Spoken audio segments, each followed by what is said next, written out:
Home tuition চ্যানেলে সবাইকে welcome জানিয়ে আজ শিক্ষক দিবস উপলক্ষে একটি সংক্ষিপ্ত বক্তব্য তোমাদের সামনে তুলে ধরছি। আশা করছি আজকের এই বক্তব্যটি তোমাদের ভীষণ ভালো লাগবে।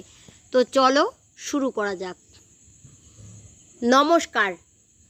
আজ 5ই সেপ্টেম্বর শিক্ষক দিবস উপলক্ষে মাননীয় প্রধান শিক্ষক মহাশয়, আমার সকল প্রিয় শিক্ষক শিক্ষিকাগণ, বন্ধু বান্ধব এবং দাদা দিদিদের অসংখ্য শুভেচ্ছা।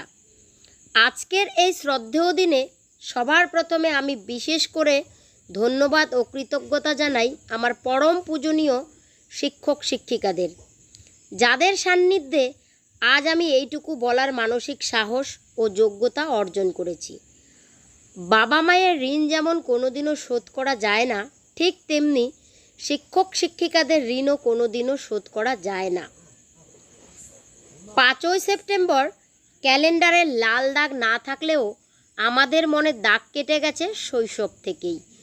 শিক্ষক শব্দের মানে বোঝার আগে থেকেই রঙিন কাগজ, বেলুন, ডায়েরি, পেন, চকলেট সব নিয়ে ছবি এঁকে রেখেছি সকলের মনের ডায়েরিতে। আজ শিক্ষক দিবস।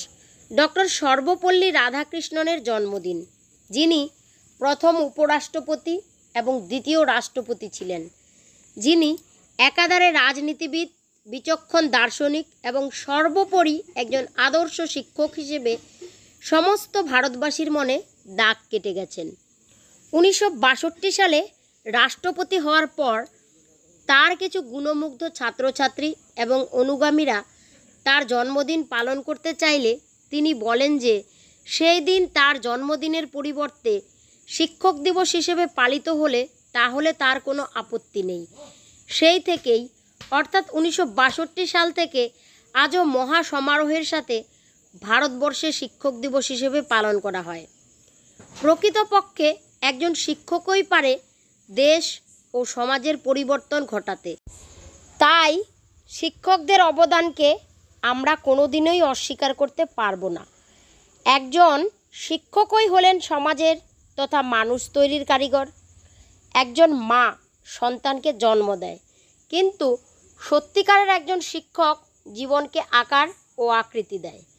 শিশুদের মনে ন্যায়, নীতি এবং মূল্যবোধ সৃষ্টি করেন। তাই শিক্ষকদের ছাড়া জীবন অর্থহীন। শিক্ষকদের কাছে সমাজের প্রত্যাশা সবচেয়ে বেশি।